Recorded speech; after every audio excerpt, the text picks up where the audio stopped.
Hey guys, welcome back to my channel. Thanks for being here. I just wanted to talk about failure in med school because this has been a really rough week for me. We had block exams last week and they were rough and I didn't do too well on them, and then on top of that, at the end of the week, this week, I found out that Chadwick Boseman died, and I'm really sad about that. Yeah, this has been a pretty bad week. I got back the results for all of my exams, and I didn't do as well as I wanted to on any of them, actually. But I did especially poorly in cell bio. I didn't pass it. My cell bio professor talked to the whole class. About 50% of us failed and 50% passed, and so I'm in the 50th percentile, which is not good at all.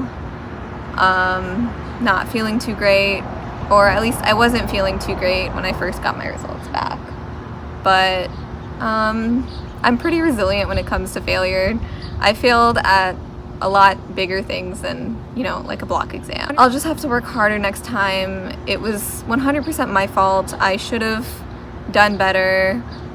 This block I kind of took lightly. It was our first block and I didn't really know what I was doing yet, and I fell behind the first 2 weeks because I actually had my boyfriend over staying with me, and I was just not giving my 100% like I should have for medical school. I was still kind of catering to my undergraduate tendencies.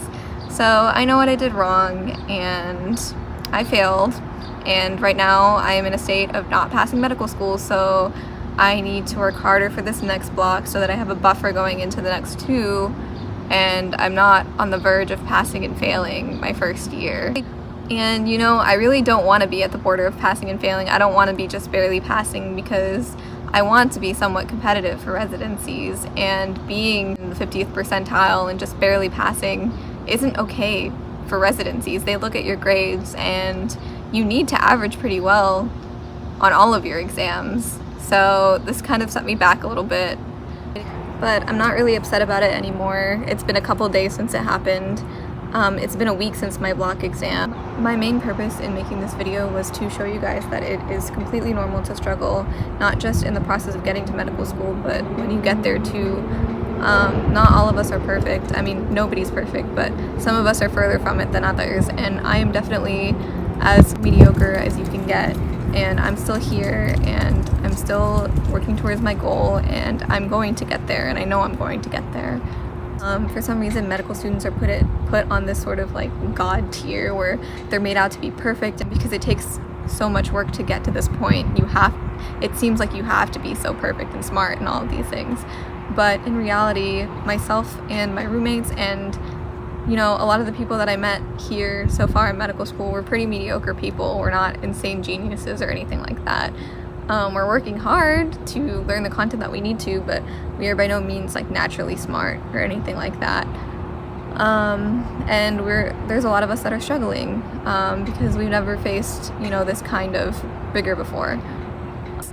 So yeah, I kind of went on a little bit of a ramble there, but again, like, my purpose was basically just to show you guys that it's okay to fail. And like, obviously failing your first block exam isn't that great, but with everything else, especially now that's going on in the world, it just seems like such a minuscule thing to be stressing over. Like, I'm just gonna do what I need to do better on the next exam and move on with my life. And if you are going through any kind of failure yourself, whether it be life related or school related, you should do the same. You should do what you need to do to move on. I hope you guys got something out of this video and it helped you guys feel a little bit better about yourselves if you are struggling in any way, shape, or form. I feel like people put a lot of pressure on themselves, especially in academia. I see it in some of my peers, and it's just not worth the toll that it takes on your health, both in the short term and long term. But that's just my opinion. But yeah, that's it for this video. So I hope you guys enjoyed. Bye guys!